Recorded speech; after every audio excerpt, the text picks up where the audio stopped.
राम, जय श्री राम। जिंदाबाद जिंदाबाद। भारत माता की, भारत माता की। भाई सवाई माधोपुर के शेरों की आवाज, यहाँ के बाघ की आवाज दिल्ली से नहीं दुनिया के हर कोने में सुनाई देती है। और ये सवाई माधोपुर के भारतीय जनता पार्टी के शेरों को कौन सा ठंड लग गई है। जिसको सवाई माधोपुर की सभा में भगवान ने 2 हाथ दिए वो दोनों हाथ खड़े करो। मंच के ऊपर बैठे हुए और मंच के सामने बैठे हुए मैं देखूं किसी के एक हाथ तो नहीं है सवाई माधोपुर। दोनों हाथ खड़े करो, मुट्ठी बंद करो संकल्प की और पूरी ताकत से बोलो भारत माता की, भारत माता की, भारत माता की जय हो। भारतीय जनता पार्टी जिंदाबाद, भारतीय जनता पार्टी जिंदाबाद। सवाई माधोपुर की इस ऐतिहासिक धरती पर भारतीय जनता पार्टी राजस्थान प्रदेश और राजस्थान प्रदेश के मुखिया आदरणीय श्री सतीश पूनिया जी के नेतृत्व में प्रदेश के सभी 200 विधानसभा क्षेत्रों में एक साथ एक निश्चित समय अवधि में राजस्थान की वर्तमान सरकार के भ्रष्टाचार, कुशासन और जंगल राज के विरुद्ध 10 दिन तक जो यात्रा भारतीय जनता पार्टी के कार्यकर्ताओं ने निकाली, हर गांव तक गए, हर पंचायत तक गए, हर नगर तक गए, हर वार्ड तक गए और मोहल्ले तक गए।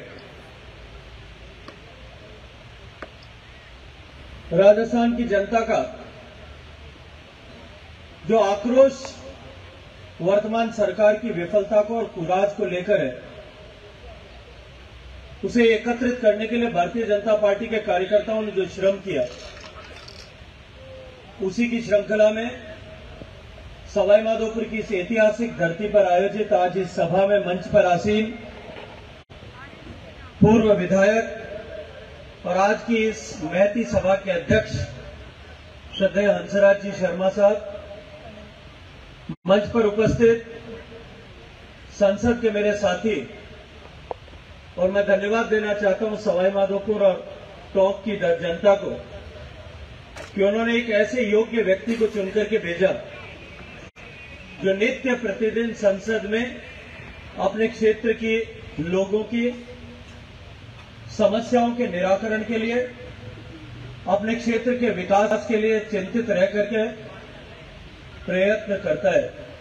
ऐसे मेरे भाई आदरणीय श्री सुखबीर सिंह जौनपुरिया जी, मंच पर उपस्थित मेरे भाई, मेरे प्रिय मित्र, राजस्थान सरकार के पूर्व कैबिनेट मिनिस्टर आदरणीय श्री प्रभुलाल सैनी जी, जिला संगठन के प्रभारी आदरणीय नारायण मीणा जी, प्रदेश के उपाध्यक्ष और संभाग के प्रभारी आदरणीय मुकेश दाधी जी, जनाक्रोश यात्रा के जिला संयोजक आदरणीय प्रेम प्रकाश शर्मा जी, प्रदेश मंत्री मेरे साथ आए श्री अशोक सैनी जी, प्रदेश मंत्री और पूर्व विधायक आप ही के जिले के खंडार के श्री जितेंद्र गोठवाल जी, पूर्व विधायक मान सिंह गुर्जर जी, पूर्व जिलाध्यक्ष आदरणीय बजरंग जी जाट, विधानसभा के प्रभारी प्रिय चैतन जैन जी, आदरणीय महाराज नरेंद्र सिंह जी, जिला उपाध्यक्ष भवानी सिंह मीणा जी, पूर्व जिला प्रमुख पृथ्वीराज मीणा जी, पूर्व प्रधान और प्रदेश कार्य समिति की सदस्य आदरणीय श्रीमती आशा मीणा जी, जिला उपाध्यक्ष कमल सिंह मीणा जी, विस्तारक सौरभ वर्मा जी, इस मंच पर उपस्थित भारतीय जनता पार्टी के सभी दायित्ववान कार्यकर्ता, मंच पर उपस्थित मंच के सामने बैठे हुए भारतीय जनता पार्टी के सभी मोर्चों के दायित्ववान कार्यकर्ता, बंधु बहनें, इस महती सभा में दूर दराज से आए हुए और पिछले लगभग 3 घंटे से इंतजार कर रहे मेरे सारे पितातुल्य बुजुर्ग, ऊर्जापूर्ण ऊर्जा के साथ में स्वागत करने वाले सारे युवा साथियों, पत्रकार मित्रों, मैं आप सबका भावपूर्ण स्वागत के लिए अभिनंदन करता हूं, धन्यवाद करता हूं। मैं धन्यवाद करना चाहता हूं भारतीय जनता पार्टी के प्रदेश नेतृत्व का कि मुझे उन्होंने आप सबके बीच में आकर के न केवल आपसे अपने विचार साझा करने का अपितु आप सबके प्रेम और स्नेह की ऊष्मा को अनुभव करने का भी अवसर प्रदान किया है। मित्रों, राजस्थान में 2018 में चुनाव हुआ। चुनाव से पूर्व 5 साल तक भारतीय जनता पार्टी की सरकार आदरणीय वसुंधरा जी के नेतृत्व में जिस यशस्वी तरीके से काम कर रही, प्रदेश में भारतीय जनता पार्टी की वसुंधरा जी की सरकार और देश में आदरणीय नरेंद्र मोदी जी के नेतृत्व में भारत की सरकार, ये डबल इंजन की सरकार जिस तरह से काम कर रही, राजस्थान सरकार की योजनाओं के माध्यम से और देश की सरकार की योजनाओं के माध्यम से जिस तरह से गरीब कल्याण के लिए सर्वहितकारी योजनाओं के माध्यम से सर्व सामान्य के जीवन में परिवर्तन लाने के लिए जिस गति और ऊर्जा के साथ में काम किया गया, ये उसका परिणाम था कि देश की सरकार की योजनाओं के इम्प्लीमेंटेशन के दृष्टिकोण से, धरातल पर उतारने के दृष्टिकोण से या नई योजनाओं को राजस्थान में लागू करने के दृष्टिकोण से राजस्थान देश के पहले, दूसरे या तीसरे नंबर पर उतर। माननीय मोदी जी की सरकार ने जो योजनाएं प्रारंभ की थी, चाहे हर व्यक्ति के घर में शौचालय बने, इससे के निमित्त योजना प्रारंभ की थी ताकि हम अपनी माताओं बहनों को नित्य प्रतिदिन गरिमा के साथ समझौता करने के अभिशाप से मुक्त कर सकें। हर एक घर तक बिजली का खंभा पहुंचे, इस लक्ष्य को लेकर के बिजली पहुंचे, इस लक्ष्य को लेकर के जो दीनदयाल ग्राम ज्योति योजना, हर घर तक गैस का चूल्हा पहुंचे, माताओं बहनों को लकड़ियां इकट्ठा करने और धुएं से मुक्ति मिले, उज्ज्वला योजना, हर गरीब को घर मिले, हर गरीब के घर में बैंक का खाता खुले, ऐसी तमाम योजनाओं के माध्यम से जिस तरह से समाज के गरीब व्यक्ति के जीवन में परिवर्तन लाने के लिए काम किया था, उन सब योजनाओं के, ये मैं नहीं कहता, आंकड़े उठा करके देखिए, उन सब योजनाओं को धरातल पर उतारने के लिए जिस राज्य ने सर्वाधिक परिश्रम किया, जिस राज्य ने सर्वाधिक प्राथमिकता के साथ में काम किया, उन राज्यों की श्रृंखला में पहले, दूसरे या तीसरे पायदान पर सभी योजनाओं के क्रियान्वयन में राजस्थान हुआ करते। 2018 का चुनाव हुआ।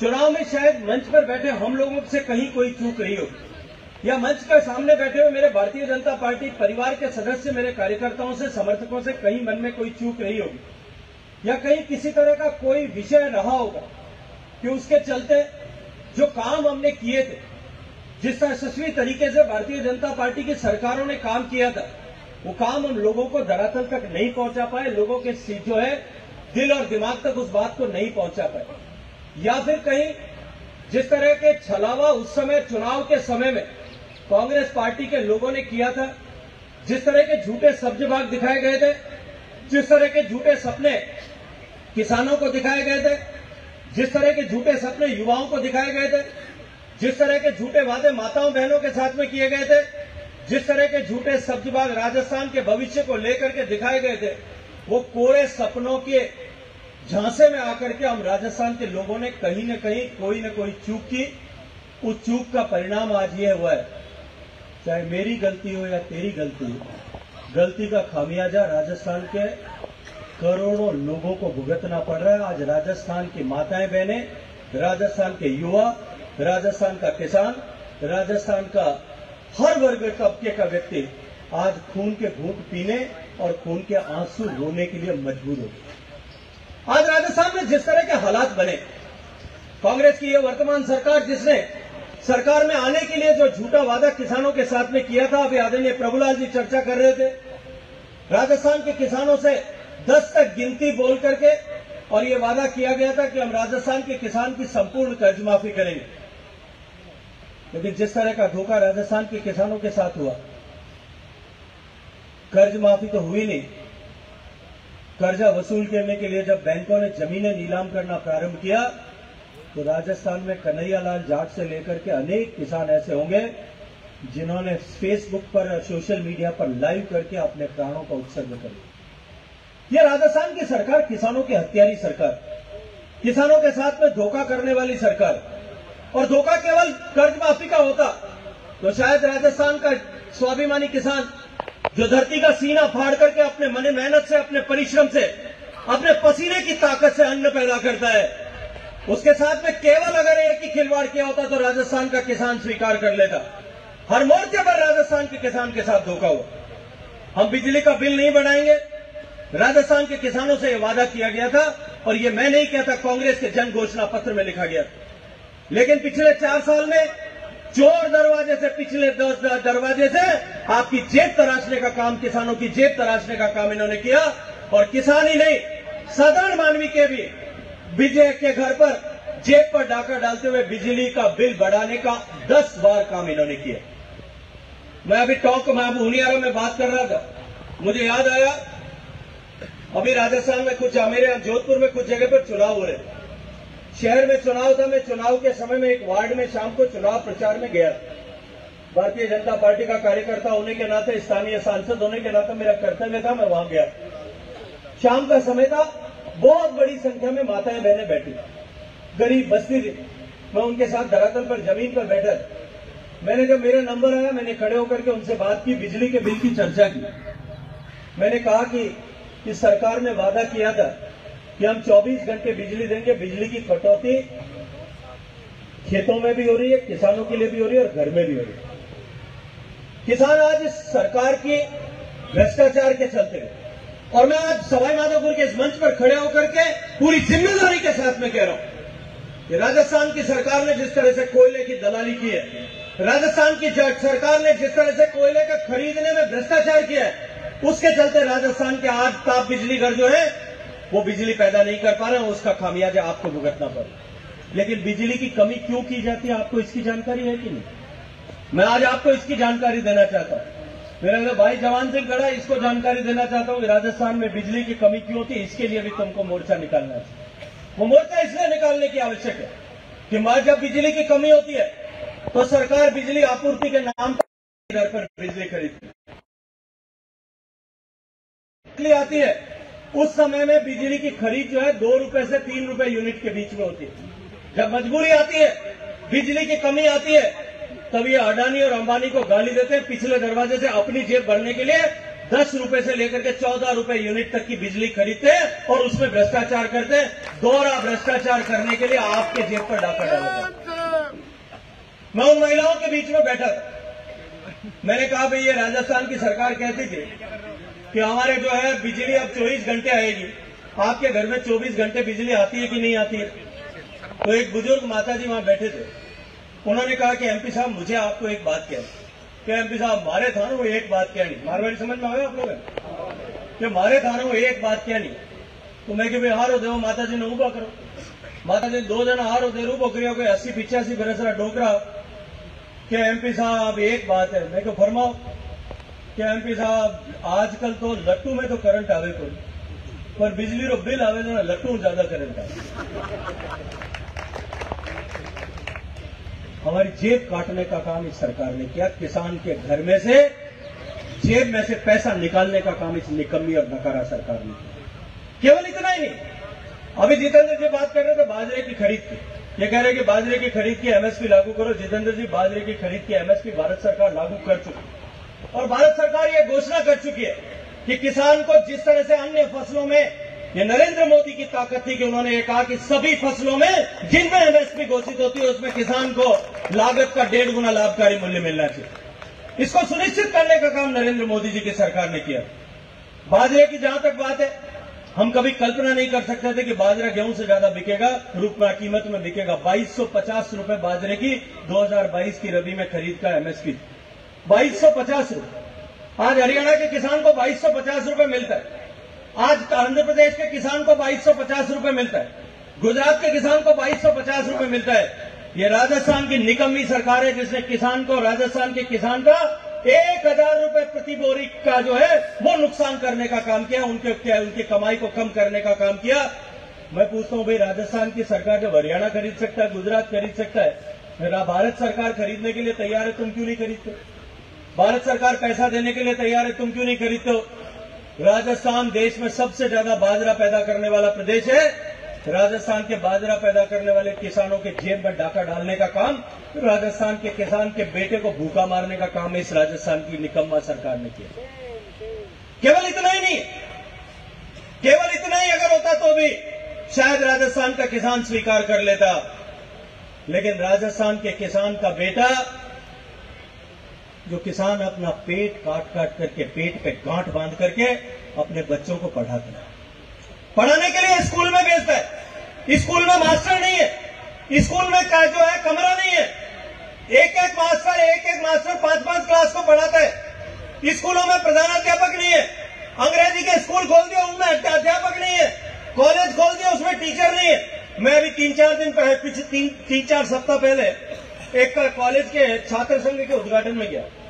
2500 बच्चे पढ़ते, प्रभुलाल जी बच्चे बैठे थे, कार्यक्रम हुआ, बहुत अच्छा कार्यक्रम हुआ। मैंने कहा यार तुम्हारे स्कूल के कार्यक्रम है, तुम्हारे कॉलेज का, तुम मंच पे कोई प्रोफेसर को या प्रिंसिपल को नहीं बुलाते।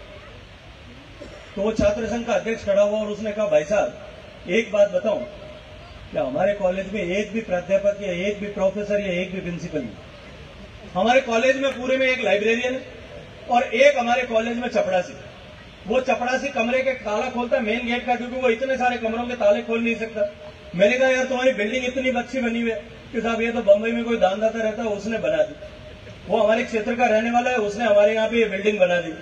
बिल्डिंग तो उसने बना दी, कॉलेज सरकार ने खोल दी, लेकिन एक भी मास्टर नहीं है। 2500 बच्चे बिना किसी अध्यापक के रेगुलर पढ़ाई करने। मैं आपको पूछना चाहता हूं कि किसान के बेटे के साथ में और किसान की आकांक्षाओं के साथ में, किसान के सपनों के साथ में धोखा है कि नहीं।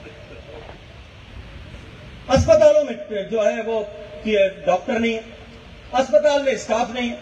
कोरोना चल रहा था, एक प्रबंधन की बात करते हैं। मैं एक अस्पताल में गया, एक हॉस्पिटल में जा रहा था, सीएचसी में। मैंने जाके पूछा सीएचसी की बिल्डिंग में डॉक्टर कहाँ है, कि डॉक्टर साहब ने कहा साहब मैं डॉक्टर। कितने डॉक्टर हो? कि हम 2 हैं यहाँ। मैंने कहा वार्ड कहाँ है? कि साहब मैंने कहा भाई हूँ क्या कर रहे हो, वार्ड कहाँ है, वार्ड में लेके चलो। कि साहब वार्ड तो है, कमरा तो बना हुआ, पलंग एक भी नहीं है। तो मैंने कहा कोई मरीज आता है तो कहाँ लिटाते हो? कि साहब इस जमीन पर लिटा करके इलाज करते हैं, क्योंकि हमारे पास में कोई भी साधन नहीं। इस तरह के हालात राजस्थान में गरीब के साथ में इस सरकार ने किए। केवल किसानों के साथ में धोखा नहीं किया, किसान के बेटों के साथ में धोखा करने का भी काम इस सरकार ने, गरीब के बेटे के साथ में भी धोखा करने का काम इस वर्तमान अशोक गहलोत सरकार ने किया।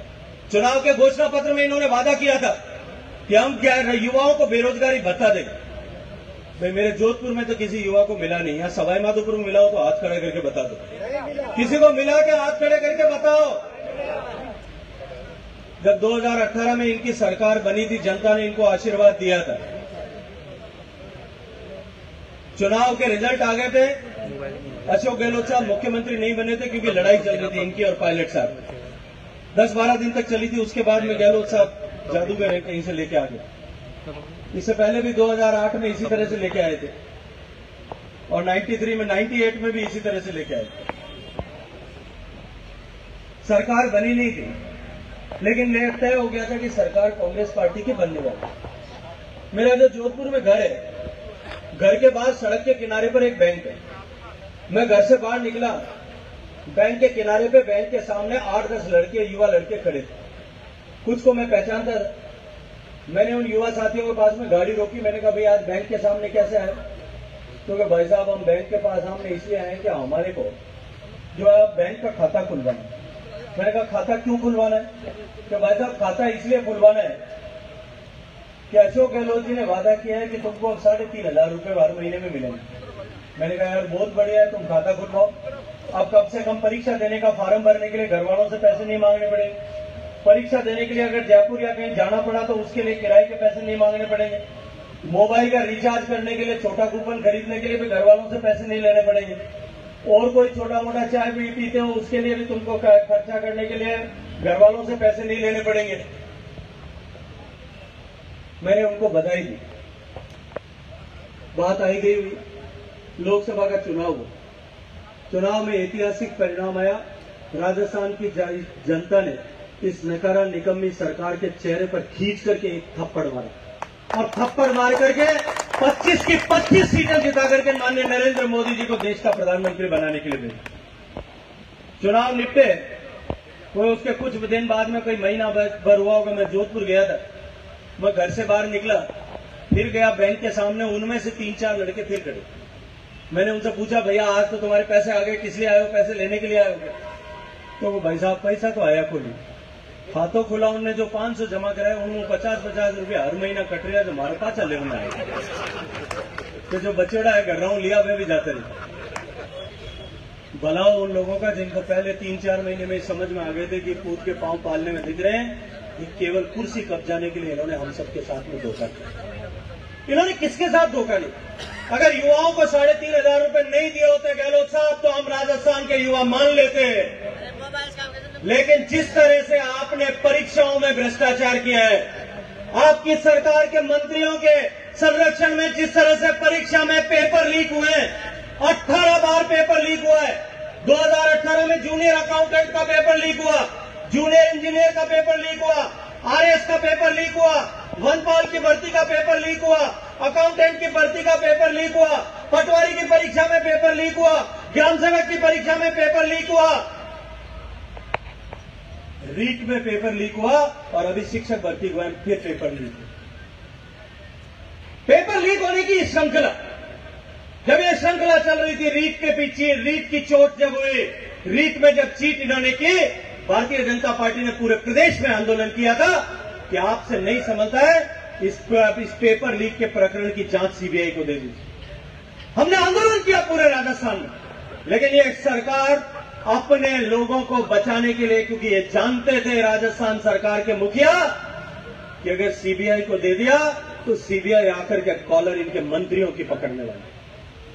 भ्रष्टाचार को संरक्षण देने के लिए राजस्थान के जनता युवाओं के साथ में खिलवाड़ इन्होंने किया। किसान जो अपने बच्चों को पेट काट काट करके पढ़ाता है, उसके भविष्य के सपनों को अंधेरा करने का काम इन्होंने किया। अभी जो शिक्षक भर्ती, शिक्षक पेपर लीक घोटाले में जो बस पकड़ी गई नकल बस सेवा, उस बस में अभी जो पकड़े गए सुरेश बिश्नोई नाम का एक आदमी पकड़ा गया।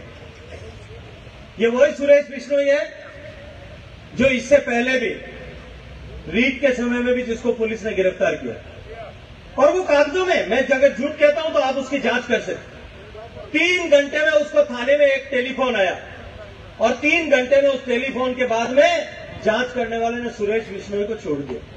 मैं आज सवाई माधोपुर के इस धरती पर खड़े होकर के आप सबकी तरफ से मुख्यमंत्री जी को एक प्रश्न करना चाहता हूं।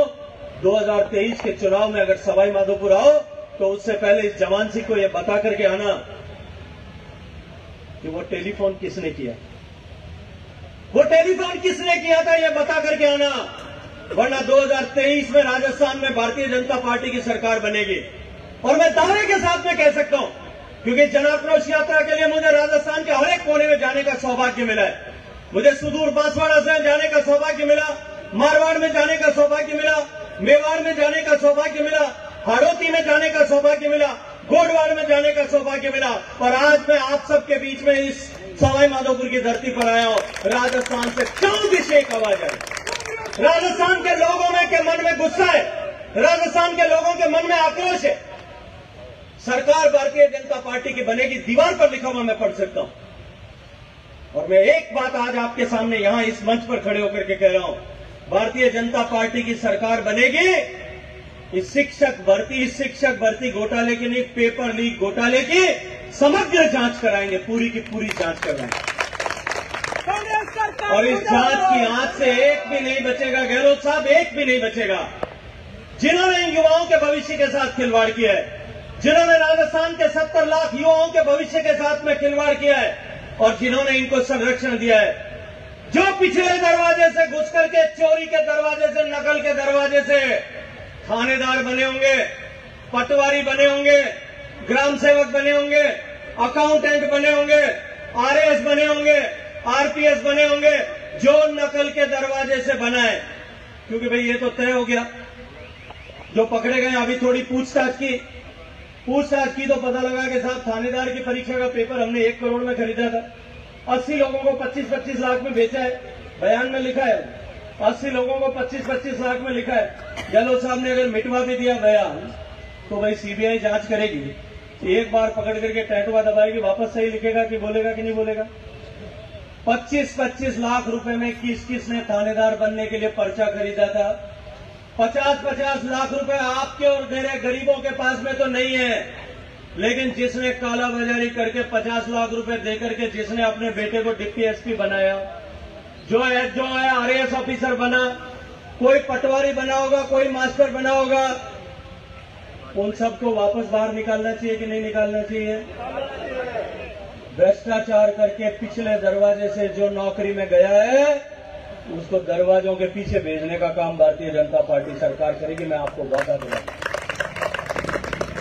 मित्रों, राजस्थान के युवाओं के साथ में जिस तरह का अत्याचार और अनाचार हुआ, राजस्थान के युवाओं के साथ में जिस तरह से धोखा हुआ, राजस्थान के युवाओं को जिस तरह से ठगा गया, राजस्थान के पढ़ने वाले बच्चों के भविष्य को जिस तरह से अंधकार में इस सरकार ने किया है, आज राजस्थान के लोगों के मन में आक्रोश। राजस्थान की माताओं बहनों को कहा था कि हम सुशासन देंगे, लेकिन सुशासन के नाम पर राजस्थान को देश की रेप कैपिटल, बलात्कार की राजधानी बनाने का काम इस सरकार ने किया। जिस राजस्थान की पहचान पन्ना भाई के बलिदान से हुआ करती थी, जिस राजस्थान की पहचान पद्मिनी के जौहर से हुआ करती थी, जहां 16,000 माताओं बहनों ने अपनी शील की रक्षा के लिए, अपनी अस्मिता की रक्षा के लिए, अपने सतीत्व की रक्षा के लिए, अपनी पवित्रता की रक्षा के लिए उन क्रूर मुगलों से, अलाउद्दीन के सैनिकों से कि हवस का शिकार होने से बचने के लिए अग्नि स्नान किया था, उससे राजस्थान की पहचान होती। राजस्थान की पहचान मीराबाई के भक्ति गीतों से होती थी, राजस्थान की पहचान कर्माबाई के खींचने से होती थी, राजस्थान की पहचान गोरा और पन्ना के बलिदान से होती थी, हाड़ी के शीश दान से राजस्थान की पहचान होती थी। आज उस राजस्थान की दुर्भाग्यपूर्ण है कि उस राजस्थान की पहचान एनसीआरबी के आंकड़ों के अनुसार देश की बलात्कार की राजधानी के रूप में होती है। देश में सबसे ज्यादा बलात्कार होने वाला प्रदेश अगर कोई है तो भारत सरकार के आंकड़ों के अनुसार, जो एक इंडिपेंडेंट संस्था आंकड़े लिखती, नेशनल क्राइम रिकॉर्ड ब्यूरो, उसके अनुसार देश में सबसे ज्यादा बलात्कार राजस्थान में होता है। छोटी बच्चियों के साथ, अबोध बालिकाओं के साथ में दुराचार की घटनाएं देश में सबसे ज्यादा राजस्थान में होती है। देश में सबसे ज्यादा एससी एसटी के खिलाफ अत्याचार की घटनाएं राजस्थान में होती है। देश में सबसे ज्यादा गैंगरेप की घटनाएं राजस्थान में होती है। इस राजस्थान के निकम्मा सरकार ने, जो केवल और केवल कुर्सी पर चिपके रहने को प्राथमिकता देती है, उसने राजस्थान की माताओं बहनों को और सुरक्षा की भावना में धकेल करके उन भेड़ियों के उसको नोचने के लिए, द्वारा नोचे जाने के लिए मजबूर किया। राजस्थान की महिलाओं के साथ में जिस सरकार ने धोखा किया, राजस्थान के मर्दों के साथ में भी उस सरकार ने धोखा किया। ये राजस्थान की धरती जिसके कण कण में ऐसे सूरमा पैदा हुए, हर जाति संवर्ग में ऐसे सूरमा पैदा हुए, जिन सूरमाओं ने अपने भुजाओं की ताकत पर इस देश में, राजस्थान में नहीं, इस देश में सनातन संस्कृति को बचाए रखने का काम किया। आदरणीय मुकेश जी अभी गौकशी की बात कर रहे थे, गौकशी की घटना का उल्लेख कर रहे थे। गाय की रक्षा के लिए, गंगा की रक्षा के लिए, गायत्री की रक्षा के लिए, गीता की रक्षा के लिए, गौरी की रक्षा के लिए, महिलाओं के सम्मान की रक्षा के लिए हमारे पूर्वजों ने अपने शास्त्र, अपने शीश दान किया, अपनी पीढ़ियां कुर्बान कर, सभी जाति समाज के लोगों ने अपनी पीढ़ियां कुर्बान की होगी, तब जाकर के ये सनातन जिंदा है। और मुकेश जी, तब जाकर के आज हम गर्व के साथ कह सकते हैं कि हम हिंदू हैं। हम गर्व के साथ आज ये बात कह सकते हैं। हिंदुस्तान में यह सनातन संस्कृति सनातन इसलिए बनी हुई है कि राजस्थान के लोगों ने, चाहे बप्पा रावल होंगे, चाहे महाराणा सांगा होंगे, चाहे पृथ्वीराज चौहान होंगे, चाहे महाराणा प्रताप होंगे, चाहे महाराजा सूरजमल होंगे, हंसते हंसते उन्होंने अपनी पीढ़ियां कुर्बान कर दी, तब जाकर के आज राजस्थान में नहीं, हिंदुस्तान में ये सनातन संस्कृति जिंदा और हम गर्व करते हैं। राजस्थान के मर्दों की बदौलत ये राजस्थान, हिंदुस्तान का सतीत्व जिंदा है। और उसी मर्दानगी को ललकारने का काम, उसी मर्दानगी के मुंह पर कालिक पोतने का काम इस राजस्थान की सरकार ने। मित्रों, लोकतंत्र का मंदिर होता है विधानसभा और संसद। उस विधानसभा के पटल पर राजस्थान सरकार का सबसे वरिष्ठ मंत्री, सबसे उम्रदराज मंत्री, सबसे ताकतवर मंत्री, ताकतवर इतना कि आला कमान जयपुर आए और वो अपने घर पे दाल बाटी का खाना रखे और सारे मंत्री विधायक उसके घर इकट्ठे हो जाए और सब इस्तीफा देने चले, और इस्तीफा देकर के इस्तीफा वापस लिया। तो आप लोगों के यहाँ पता नहीं क्या कहते हैं, मेरे यहाँ कहते हैं कि कोई काम करके और वापस ले लो, तो क्या कहते हैं, थूक के। आपके यहाँ भी कहते हैं कि नहीं कहते? इकरार में लोगों ने क्या किया, इस्तीफा देकर के आए और इस्तीफा वापस लेकर के भी आए। जैसे थूक के चाटने की इनकी आदत पुरानी नहीं, अभी 3-4 दिन पहले एसीबी का एक कागज निकाला 3 दिन तक उसको घिसने का काम किया और चौथे दिन वापस लिया कि नहीं लिया? राजस्थान की निकम्मा सरकार ने, राजस्थान की इस नकारा और भ्रष्टाचारी सरकार ने के मंत्री ने विधानसभा के पटल पर खड़े होकर के ये कहा कि राजस्थान में रेप पर चर्चा हो रही, आदरणीय राजेंद्र सिंह जी राठौड़ और आदरणीय गुलाबचंद कटारिया जी ने जब विपक्ष पर हमला बोला तो राजस्थान सरकार का वही निकम्मा मंत्री शांति धारीवाल वहां खड़े होकर के, राजस्थान सरकार का सबसे ताकतवर मंत्री है, वो विधानसभा के पटल पर खड़े होकर के कहता है कि राजस्थान में रेप ज्यादा इसलिए होता है कि राजस्थान मर्दों का प्रदेश है। और राजस्थान के सारे कांग्रेस पार्टी के विधायक कूद के ताली लगाने, जो इस तरह की बात पर अगर ताली बजाता है वो मर्द नहीं हो सकता, वो ताली बजाने वाला होता है। ताली बजाने वाला कौन होता है आप समझते? ये राजस्थान के मर्दों को ललकारने का काम और उनके मुंह पर कालिक पोतने का काम अगर किसी ने किया है, इस कांग्रेस पार्टी की सरकार ने किया। जिस तरह से भ्रष्टाचारियों को संरक्षण देने की बात अभी मैंने की, एक फरमान जारी किया था कि राजस्थान में कोई भी भ्रष्टाचारी अगर पकड़ा जाएगा तो उसका नाम नहीं बताएंगे, उसका फोटो नहीं छापेंगे। 3 दिन तक जनता ने अड़काया। मीडिया के साथियों को भी धन्यवाद दूंगा कि उन्होंने हमारा साथ दिया। धूप करके एक बार फिर चाटना पड़ा, कल रात को वापस उस आदेश को लेना।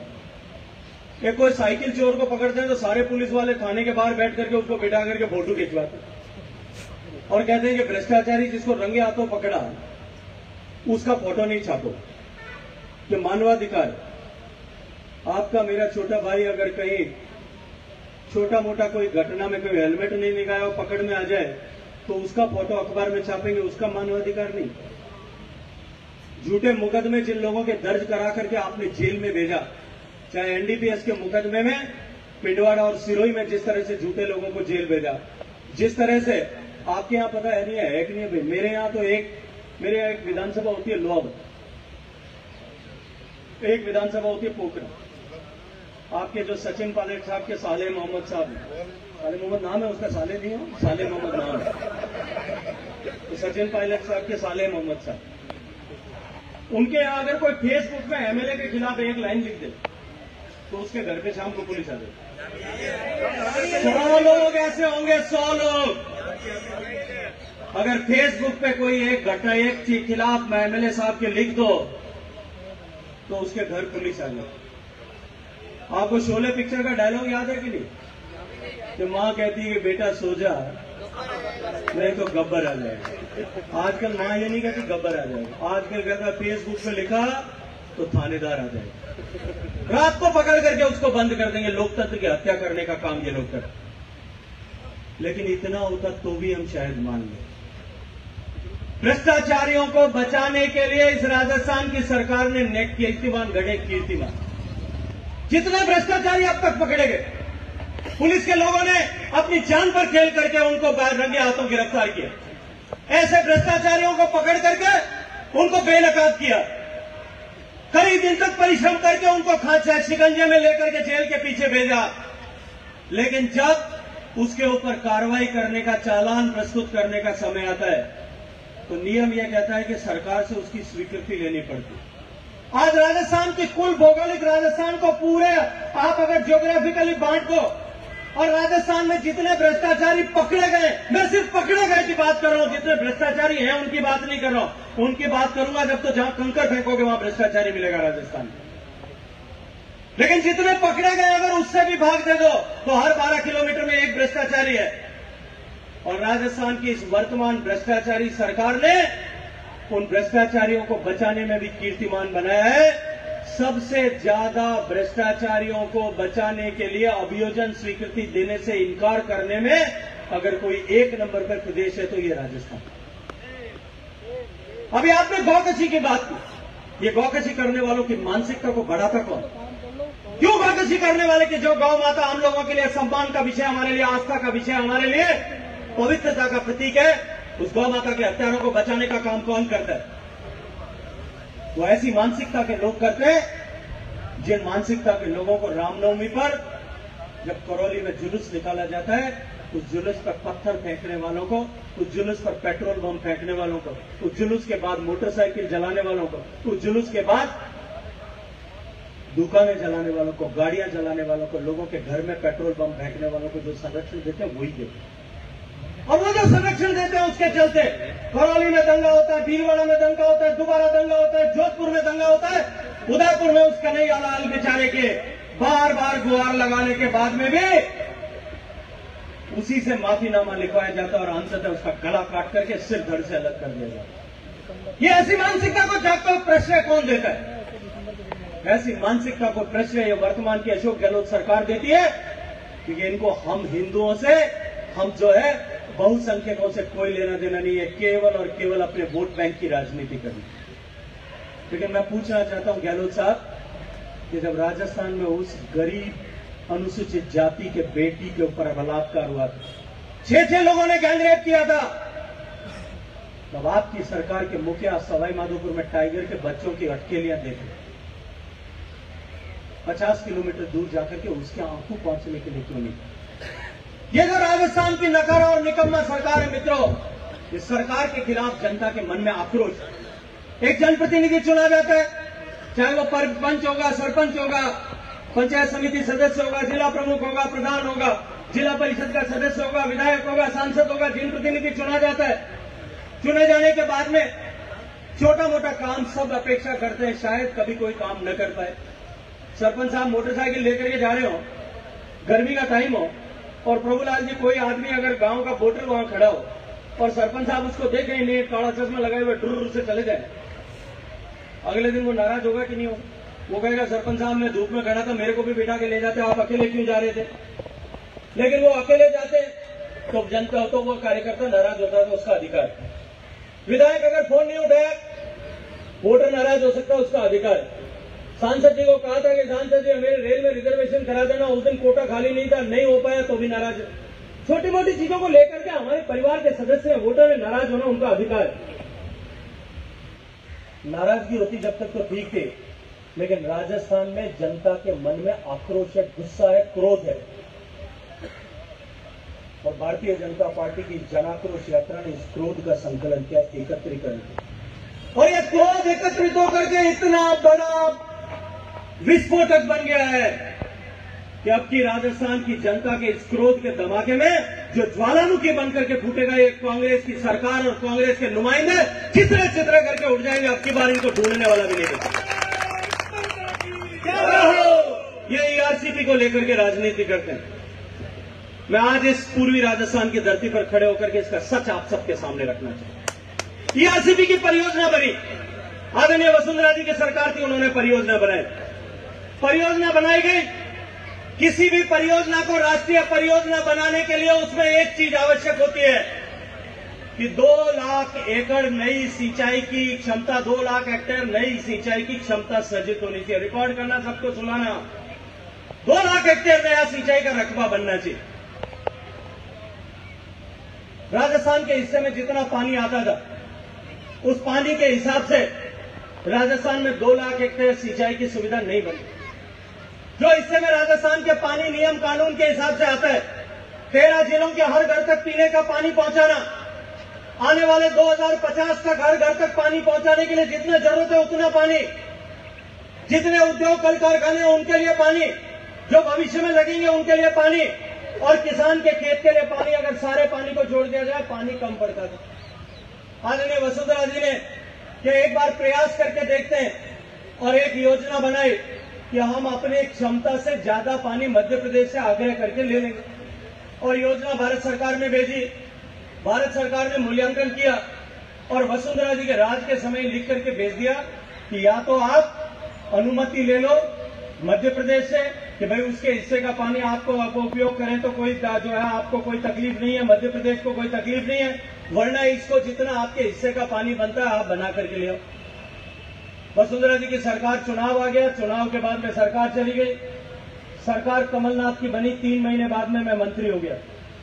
मैंने गहलोत साहब की सरकार को पत्र लिखा, मैंने गहलोत साहब के सरकार को के अधिकारियों को मीटिंग में बुलाया, पहली बार नहीं आए, दूसरी बार बुलाया, तीसरी बार बुलाया, जयपुर खुद मीटिंग करने के लिए गया कि आपसे दिल्ली नहीं आया जाता, शायद राजस्थान सरकार के पास भाड़े के पैसे नहीं होंगे, मैं अपने अधिकारियों को लेकर के आता हूं, मैं वहां बैठा, लेकिन मीटिंग में नहीं आए। न मंत्री आया न मुख्यमंत्री आया, दोनों मीटिंग में नहीं आए।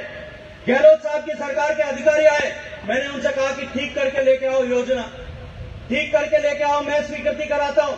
केवल स्वीकृति नहीं कराऊंगा, स्वीकृति के बाद में भारत सरकार के नियम के अनुसार राष्ट्रीय परियोजना घोषित होने पर 60% पैसा भारत सरकार देती है, 40% पैसा आपको देंगे, मैं पैसा दिलाने का भी काम करूं।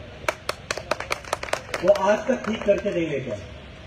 अब मेरे को एक बात बताओ भाई, तुम्हारे यहाँ पे कौन सी कॉलोनी होती है?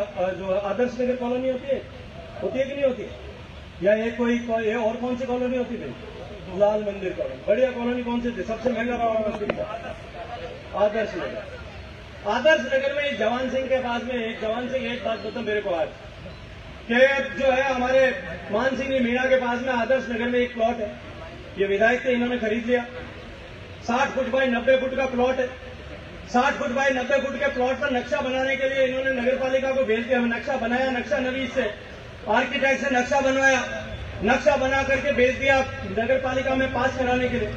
जो नक्शा बनाने वाला था उसने देखा यार मान सिंह मीणा तो भारी आदमी है, विधायक है, इसके घर पे 150 रोज सुबह में 100-200 भी आए कभी कभी, तो इसका घर तो 60 बाई 90 में तो बने नहीं, थोड़ा ज्यादा प्लॉट की है।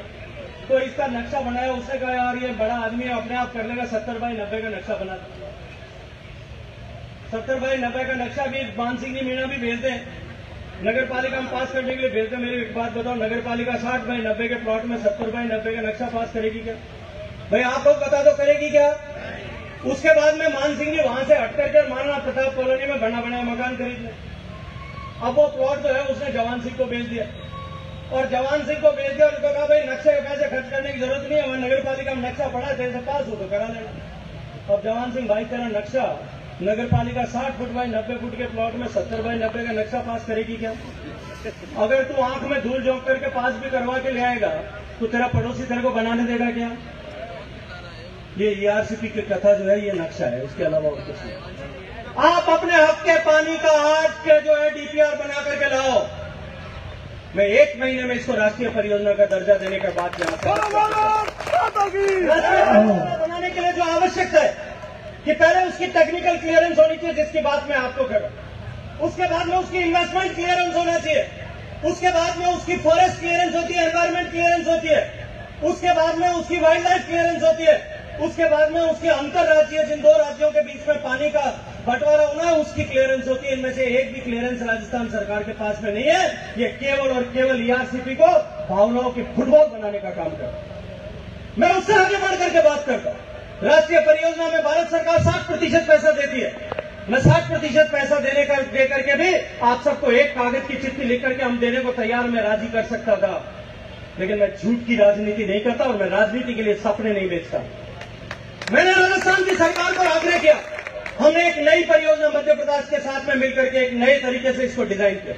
जितना पानी राजस्थान के हिस्से का होता है उससे भी ज्यादा पानी राजस्थान को मिले, मध्य प्रदेश को मध्य प्रदेश के हिस्से का पानी मिले। हमने 3 की जगह पार्वती, काली सिंध, चंबल, इन तीनों को जोड़ने के साथ साथ में कुल्लू बेसिन का भी एक्स्ट्रा पानी, सरप्लस पानी उसमें मिलाया। मध्य प्रदेश को 1280 क्यूसेक पानी, 1280 एमसीएम पानी मिले, राजस्थान को लगभग 2400 एमसीएम पानी मिले, ताकि राजस्थान के किसानों के खेत में पानी भी जाए। और तुमको एक बात बता दूं, सवाई माधोपुर में जो अशोक गहलोत साहब की योजना, उसमें 1 इंच भी खेती का पानी तुम्हारे पास नहीं है। ये झूठ की राजनीति और सपने बेचने के पहले किताब को पढ़ना सीखो, मैं तुमको भेज दूंगा। ये जिस तरह की परिस्थितियां इन्होंने बनाई, मैंने कहा कि 2 राज्यों के बीच में जो अटल जी का सपना था, नदियों को जोड़ने का सपना, मैं इस ईआरसीपी को उसमें शामिल करूं। मैंने नया नक्शा बनाया और नया नक्शा बना करके जो टास्क फोर्स है उससे पास करवाया, और जो सुप्रीम कोर्ट की बनाई हुई कमेटी है, जिस कमेटी ने हिंदुस्तान में 30 ऐसे चैनल जहां पे जोड़े जा सकते हैं, नदियों को जोड़ा जा सकता है, उस 30 की जगह 31वां चैनल जो है इस ईआरसीपी पीकेसी को जुड़वाया। और जुड़वा करके केवल जुड़वाया नहीं, उसको 5 प्रायोरिटी लिंक जो देश में है, जिसमें से पहले पे काम शुरू हो रहा है केन और बेतवा के बीच में, उसमें से दूसरे प्रायोरिटी नंबर का लिंक बना करके इस ईआरसीपी को किया। राजस्थान की सरकार आज लिख करके भेजे, राष्ट्रीय परियोजना में 60% पैसा मिलता है, केन और बेतवा में मोदी जी ने 90% पैसा देना सैंक्शन किया। 40,000 करोड़ रुपए की ERCP की राष्ट्रीय परियोजना की जो डिजाइन है वो है, जो हमने योजना बनाई है उसमें केवल 22,000 करोड़ रुपया खर्चा होगा और 90% पैसा भारत सरकार देगी। केवल 2,000 करोड़ रुपए के व्यय जो है राजस्थान सरकार की योजना बना करके 5 साल में पूरी बनने की जिम्मेदारी में आज यहाँ खड़े होकर केवल झूठ बोल करके जो नहीं करना है, अब उसके लिए एक अथॉरिटी बना दी। अथॉरिटी बना करके आपने कह दिया कि हमारे पास पैसे नहीं है। पैसे कहां से लाओगे कि राजस्थान में जितने बांध हैं, उन बांधों के पास में जो गेस्ट हाउस बने, बांधों के पास में जो प्रभुलाल जी बड़े बड़े गैस सर्किट हाउस बने, उन सबको बेच देंगे, उनसे पैसा इकट्ठा करें। अब उसमें भी कमीशन काटने की तैयारी है। तुमको 2,000 करोड़ खर्च कर और तुम 9,500 करोड़ रुपए के बजट डिक्लेरेशन करते हो। मैं समझ में नहीं आता कि राजस्थान की जनता को इससे ज्यादा क्या कोई मुल्क बनाए। मैं आज आप सब लोगों के बीच में कहना चाहता हूं, इनके मन में चोर है। राजस्थान की सरकार भारतीय जनता पार्टी की बनाई है। राजस्थान की सरकार से नई रिवाइज DPR प्रस्तुत करा करके लोकसभा का चुनाव जिस दिन घोषित होगा, जिस दिन लोकसभा का चुनाव की तारीख घोषित होगी, उससे पहले मोदी जी से मैं इसको जो है राष्ट्रीय परियोजना नहीं, इंटरलिंकेज प्रोजेक्ट में जिसमें 90% भारत सरकार पैसा देती है, वो बना करके इसका शिलान्यास करा करके छोड़ू। केवल झूठ बोल करके राजनीति करना, लोगों को सपने दिखाना और उन सपनों को बेच करके कुर्सी पर बैठना और मलाई काटना, इस कांग्रेस को लोग समझ चुके। ये केवल नया विषय नहीं है, इनके बुजुर्गों ने भी इसी तरह से किया। आज ये भारत जोड़ने के लिए निकले। मैं एक बात पूछना चाहता हूं कि भारत को तोड़ा किसने? जब आजादी आई थी तब भारत का बंटवारा किसने स्वीकार किया था? कौन पार्टी की सरकार थी भाई उस समय? कौन सी पार्टी की सरकार थी? जोर से बोलो। जबकि भारत और पाकिस्तान की लड़ाई हुई, जब लड़ाई में हमारी सेना लाहौर तक पहुंच गई, तब पाक अधिकृत कश्मीर को खाली नहीं कराने का पाप किसने किया? 1948 में देश आजाद होने के बाद कबायलियों ने हमला किया। कबायलियों ने पाक अधिकृत कश्मीर पर कब्जा कर लिया। उस पर सीज फायर करने का काम किसने किया? देश को बांटने का काम, मजहब के आधार पर वोट बैंक की राजनीति के लिए बांटने का काम किसने किया? भाषा के आधार पर राज्यों को बांटने का पाप किसने किया? गरीब और अमीर के नाम पर देश को बांटने का काम किसने किया? ऊंच और नीच के नाम पर देश को बांट करके वोट बैंक खड़े करने का काम किसने किया? अब देश को बांटने का काम जिन्होंने किया, अपनी पीढ़ियों का पाप धोने के लिए अब वो भारत जोड़ो यात्रा में। मित्रों, मैं अपनी बात समाप्त करने से पहले एक बात आप लोगों के सामने रखूं। 2023 में चुनाव हो। मैंने 2023 का ये नहीं कहा कि 2023 के नवंबर में हो, 2023 में हो। जिस तरह के हालात हैं, प्रभुलाल जी थोड़ा 5 चक्कर से काम करना शुरू कर दो, दौड़ना शुरू कर दो।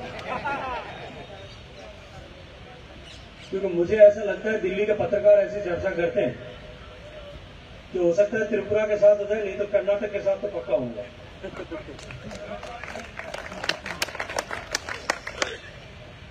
लेकिन 2023 में चुनाव होगा, उससे पहले ही आपको बहुत सारे सब्जबाग दिखाने वाले, कई तरह की तुलतुने फिर पकड़ाने वाले।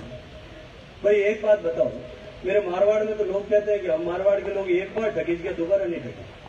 हमारे घर में अगर बिल्ली, माताएं बहनें बैठी है, बिल्ली एक दिन रात को दूध पी जाए, गलती से कहीं दरवाजा खुला रह जाए, दूध पी जाए, दूसरे दिन आती है तो हम क्या करते हैं? दरवाजा खुला रह जाए तो क्या करते हैं? अब पिछली बार 2018 में तो हमने धोखा खा लिया, अब दोबारा धोखा खाएंगे क्या? अब की बार ये धोखा खा देने के लिए इसी तरह के सब्जबाग आपको दिखाने के लिए फिर से आएंगे। अब इन्होंने एक योजना बनाई है कि हम हर घर में मोबाइल दें। भाई जितने लोग मंच के सामने बैठे और मंच पर बैठे, एक बार जिसके पास में मोबाइल नहीं है वो हाथ खड़ा कर दो। कोई भी एक आदमी, मेरे पास मोबाइल नहीं है साहब, मैंने तो मोबाइल रखा है।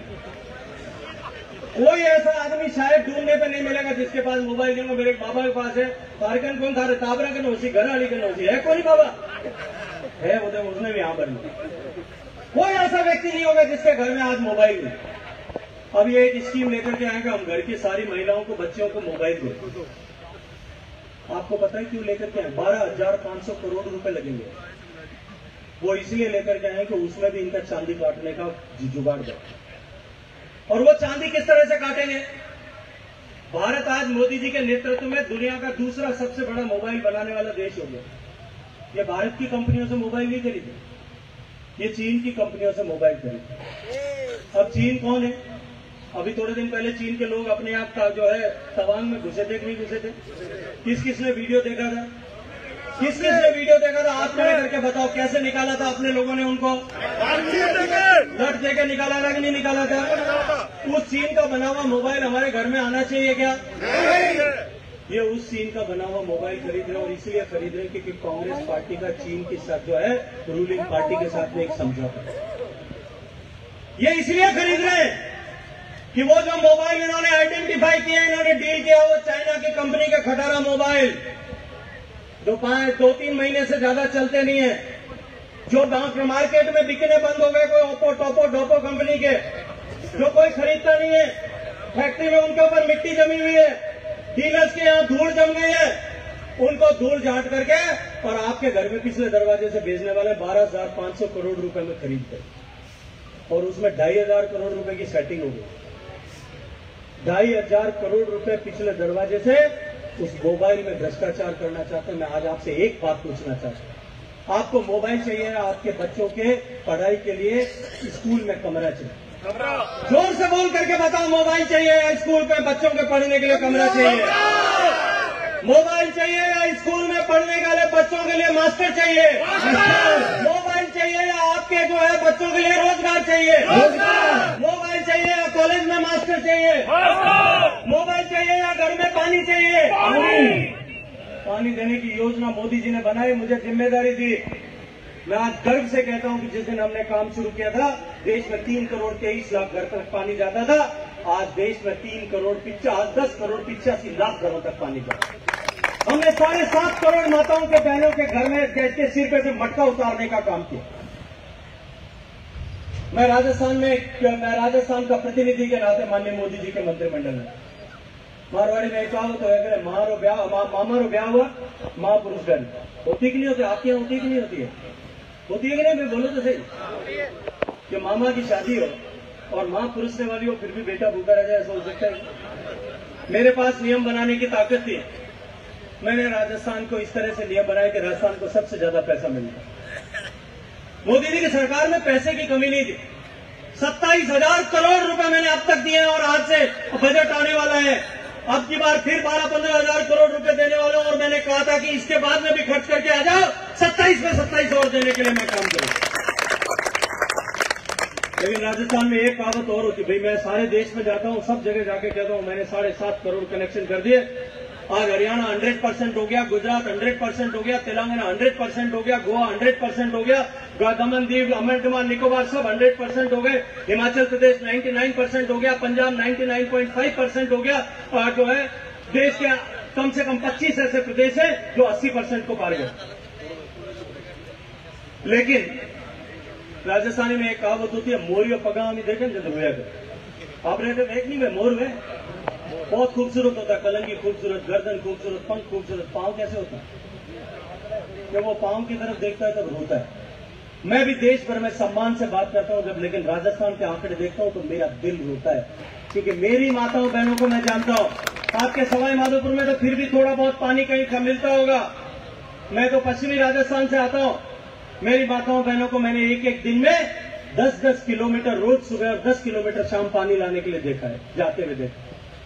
छोटी बच्ची 12 साल की होती है ना, जौनपुरिया साहब, तब वो सर पे मटका उठा करके पानी लाने की यात्रा शुरू करती, अपनी माँ के साथ, मासी के साथ, नानी के साथ, चाची के साथ, काकी के साथ, बुआ के साथ, अपनी जो बड़ी बहन के साथ में, अपने परिवार की अन्य माताओं बहनों के साथ में पानी लेने जाती, छोटा सा घड़ूलिया लेकर। जैसे जैसे उम्र बढ़ती है उसकी भूमिकाएं बदलती है। वो छोटी बेटी से बड़ी बेटी बन जाती है, बड़ी बेटी से किसी घर की बहू बन जाती है, शादी होकर के बच्चे हो जाते हैं, माँ बन जाती है, माँ से फिर बाद में बच्चे बड़े हो जाते हैं, बड़ी बहू बन जाती है, बड़ी बहू से सास बन जाती है, बच्चों की शादी हो जाती है, बच्चों के बच्चे हो जाते हैं तो दादी और नानी बन जाती है। भूमिकाएं बदलती है, लेकिन उसके सर पर वो मटका हमेशा चिपका हुआ है। वो 12 साल की उम्र में छोटा मटका होता है, उम्र बढ़ती है तो मटका भी बढ़ता है, और फिर एक मटके के ऊपर आशा जी दूसरा आ जाता है। दूसरे के ऊपर तीसरा वो छोटे वाला और ऊपर आ जाता है। और जब उम्र बढ़ने लगती है और जब बुढ़ापा आने लगता है, कमर दर्द होने लगती है, तो वो वापस वैसे ही एक एक करके नीचे भी उतरते हैं। वो पहले छोटे वाला उतरता है, फिर दूसरे नंबर का उतरता है, फिर तीसरे नंबर का छोटा होता होता है। जब 70 साल की ढोकरी हो जाती है ना, तब वो छोटे वाला सिर पे रहता है। अपनी जिंदगी में एक महिला पानी लाने के लिए जितना कदम चलती है, आप गजानन जी की परिक्रमा करने जाते होंगे रणथंभौर में, तो मेरी माताएं बहनें पानी लाने के लिए परिक्रमा करती है। अगर उन सबको जोड़ दें तो वो धरती की 3 बार परिक्रमा जीवन में करती। उसका अभिशाप मुक्त करने के लिए हमने काम किया। मैंने पैसा दिया था कि आप काम करो और पैसा दूंगा, लेकिन दुर्भाग्य कि राजस्थान की निकम्मी सरकार को उसमें भी भ्रष्टाचार कूटना था और उसके मन में एक डर था कि अगर हर घर तक पीने का पानी पहुंच गया तो लोगों के मन में मोदी जी के प्रति और भावना प्रबल हो जाए। वो जो 27,000 करोड़ रुपया मैंने दिया, इनको अपने हिस्से का पैसा मिलाना था। आज 4 साल बीत चुके मित्रों, राजस्थान की सरकार 27,000 करोड़ रुपए मेरे दिए गए और 27,000 करोड़ खुद को देने थे। 54,000 करोड़ में से केवल 5,000 करोड़ रुपए खर्च कर पाई है। 5,000 करोड़। और ये मैं नहीं कहता, आंकड़े आप अपने मोबाइल पर को खोल करके जितने पत्रकार बैठे, JJM डैशबोर्ड अभी अपनी आंख खोल करके देखना, भारत का नक्शा खुलेगा, उसमें राजस्थान के नक्शे पे 2 बार टपकी मारना, 2 बार टपकी मारोगे राजस्थान खुलेगा। राजस्थान में कितना पैसा दिया वो वहां होगा, कितना खर्चा हुआ वो भी होगा, राजस्थान की सरकार ने कितना कम दिया वो भी लिखा हुआ होगा, कितने गांव में पानी पहुंचा ये भी लिखा हुआ होगा। उसमें टपकी मारोगे तो सवाई माधोपुर पे खोलना, वो भी खुल जाएगा।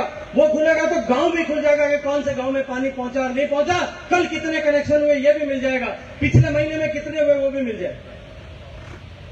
आज प्रगति के हिसाब से, काम के हिसाब से देश में 32 प्रदेशों में काम चल रहा है मित्रों।